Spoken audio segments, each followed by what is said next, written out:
So let me start today with this. Which two NFL quarterbacks have no offensive line, continually make bad decision after bad decision, have backup quarterbacks breathing down their neck, have no offensive weapons, and have very uncertain futures? Believe it or not, that's Mitch Trubisky and Carson Wentz. And I know, how could you compare Carson Wentz to Mitch Trubisky? Wentz was an MVP candidate. Trubisky's a bust. I've heard your comments. I've heard your pleas about Mitch Trubisky. He's not a bust, but definitely not where Carson Wentz was. I'll give you that. So how is there a comparison? How do both of these guys connect? What do they share? Is this accurate? I know it sounds crazy at the surface. We all think of Carson Wentz as this great quarterback. I know I did entering the season. I thought he'd be great again this year. Had 2 years of 100-plus quarterback ratings. Last year above 90 after signing a contract, which we'll get to in a second. He's continued to be excellent until now. This is his worst year ever. Worse than his rookie year, when he had 16 touchdowns and 14 picks. Leads the NFL in fumbles. Leads the NFL in interceptions. By those ratings and those measures, he's the worst quarterback in football.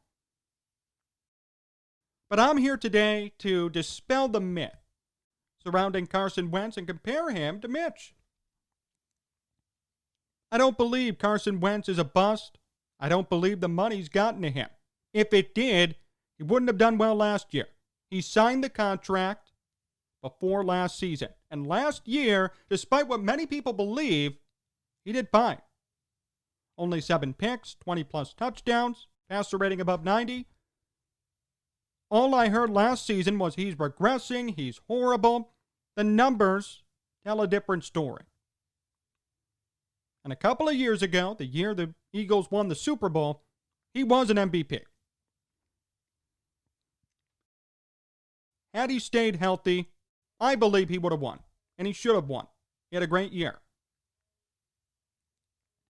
There's a big difference between calling a guy a bust for one season, one bad season, and looking back at his career and at what he's done so far. It is illogical to call Carson Wentz a bust now. But I've heard it everywhere. You go on Twitter, you can start scrolling, you see it from everybody. Put in Jalen Hurts, Wentz blows. Wentz has no potential, he's done. The Eagles paid him, now he sucks. All of those arguments, in my opinion, are ridiculous. And to prove my point, I want to read you this quote from an article from NBCSportsChicago.com. Okay?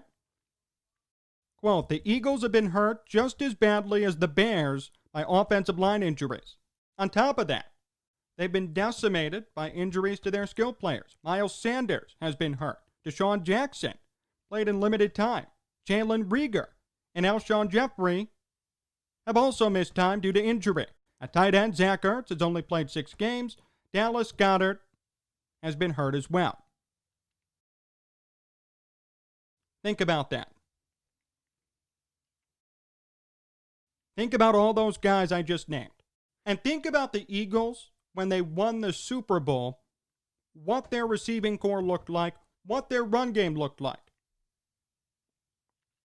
I remember running backs, Jay Ajayi, Darren Sproles was there, Corey Clement, LeGarrette Blount. They had 4 decent enough running backs. They all split carries. They moved the offense. Receivers, Jeffrey, big time that year. Nelson Aguilar, he was good, deep threat. Zach Ertz, of course, the tight end. Now you're looking at Wentz in 2020, and you're forgetting about all of those guys he had around him. Why are we doing that? Why are we taking down Wentz when we know his team is beat up, and he's beat up too? The guy's in an impossible position, in my opinion. He's not a bust. He's not in it for the money. He's not really regressing. He has nothing around him. His top receiver this year is Travis Fulgham, a former Lions 6th round pick who was cut by the Lions in August. That's his best receiver. Some 6th round guy who already got cut once. He's throwing to a practice squad. He's playing with a practice squad. How is it fair to say that he's a bust? Now let's draw the parallel to Mitch Trubisky. I know Mitch isn't at Wentz's caliber, but think about it. No O-line. No receivers besides Allen Robinson. Darnell Mooney's not proven enough yet, to me. Coaching, there's an issue. There's a disconnect. If you tell me that there's no similarities between these two guys, I tell you you're wrong. People are labeling Mitch a bust too early, too. It's not just Wentz. Mitch, too. Think about what's going on with the Bears right now. And what we've talked about week after week, and this applies to Nick Foles to an extent, too. We said it. We were fair. Foles, no one to throw to, no O-line help, horrible play calling. That made him look bad. Mitch is back. Same thing. No O-line, no one to throw to, bad play calling. How was that on the quarterback position?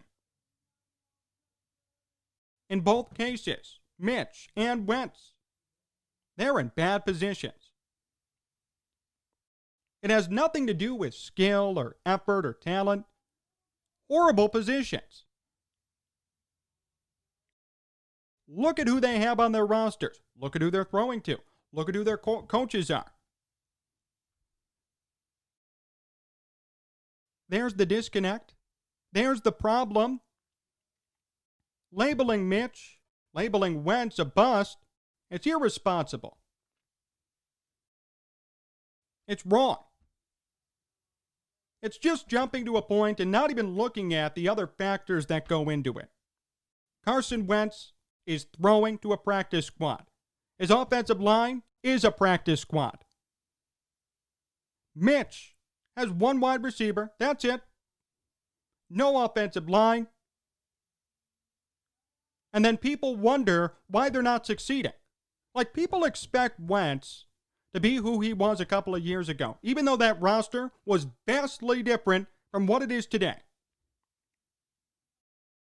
But for some reason, no one realizes it, no one notices it, no one calls it out. They just say, you have to be better. That's it. No mention of the countless injuries that have happened to both guys. And let's not discount, by the way, the backups breathing down both of their necks. You think it's easy if you're a quarterback? And every time you turn your head, you've got your backup warming up, putting on his helmet, getting ready to go. How would you like that? If you're at your job, you work in an office, and you miss a deadline, your boss is mad at you. Moving forward, you try to work hard enough to make up for it. You overcompensate. But every time you think you're doing the right thing, every time you overcompensate to make up for what you did before, you've got someone behind you ready to take your spot, warming up, on tap to come in. On tap to get you fired. How would you feel about it? For one mistake. You make one mistake, and someone's right there to take you out for good. How would you feel? Honestly, I wouldn't feel too good about it. It would take a mental toll. I would think, is this my last day? Think about how that affects a quarterback. Think about each time they go out there. They think, could this be my last start? Am I not doing good enough to my coach's standards? What's the backlash going to be?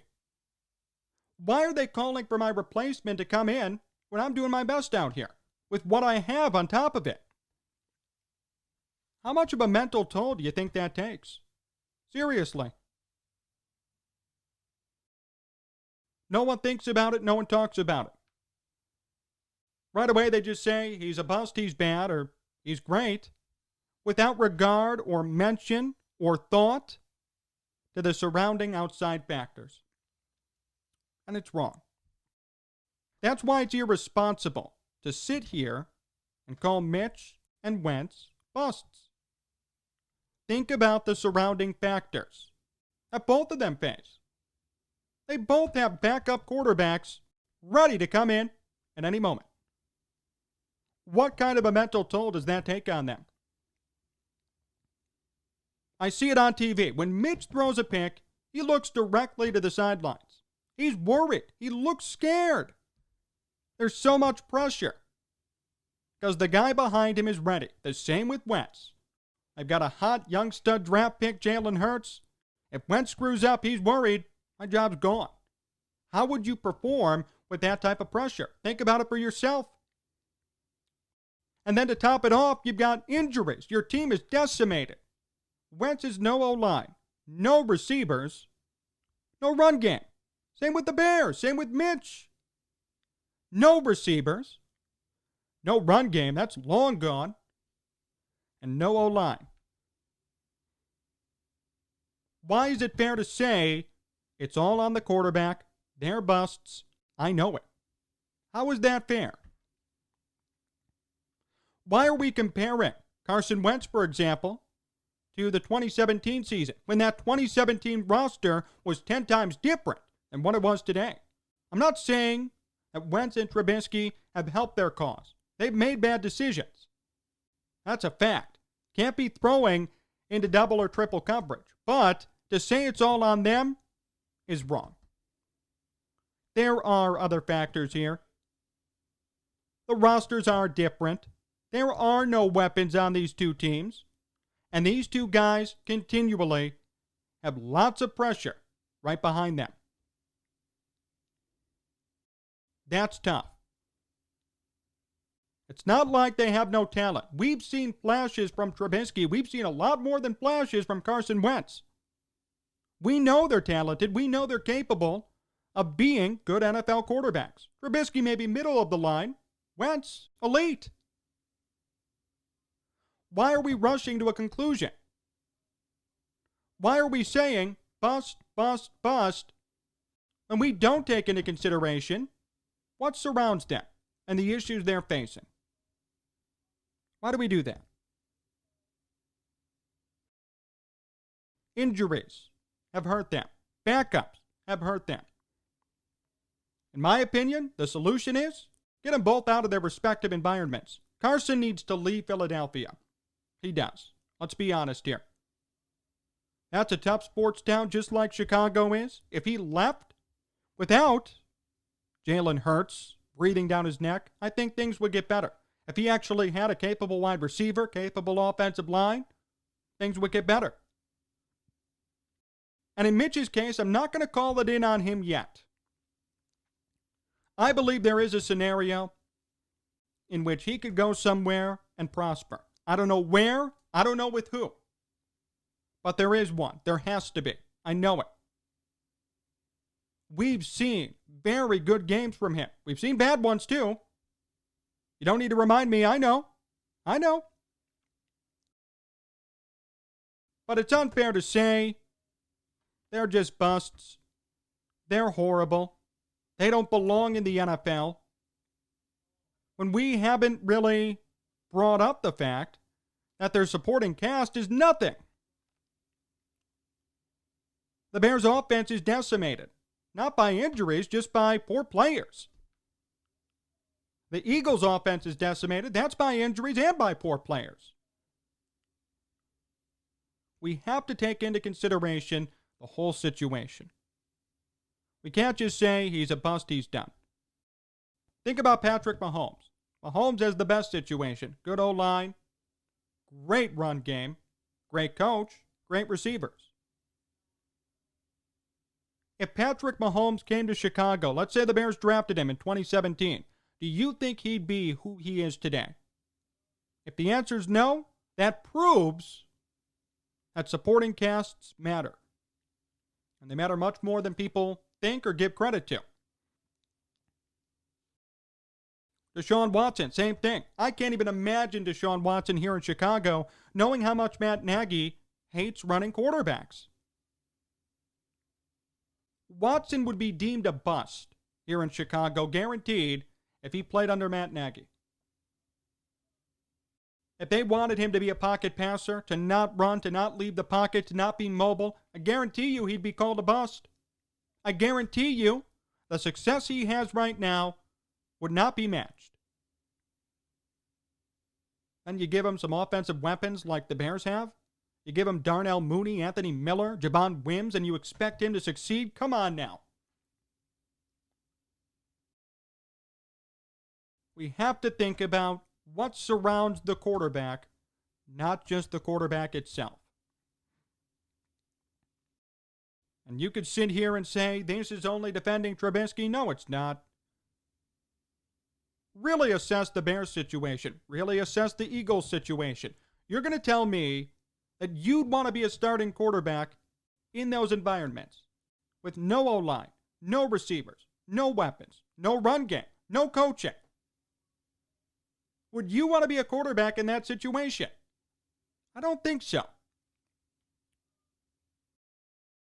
So why is it fair then to turn around and say they're busts and not even acknowledge the true problem? We've seen what Wentz is capable of. When he's on, when he has his weapons fully healthy, he's an MVP candidate. We've seen somewhat what Trubisky is capable of.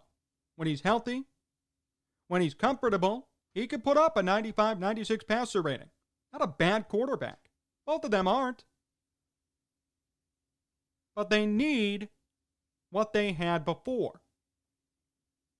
They need their weapons back. They need support from their head coaches. They need a good run game. And if they don't have that, they're going to be what they are this year. But I implore you to do this. Before you jump to conclusions and say they're both busts, say they shouldn't be in the NFL, and come down hard on them, just think, if you were in their shoes, how would you perform?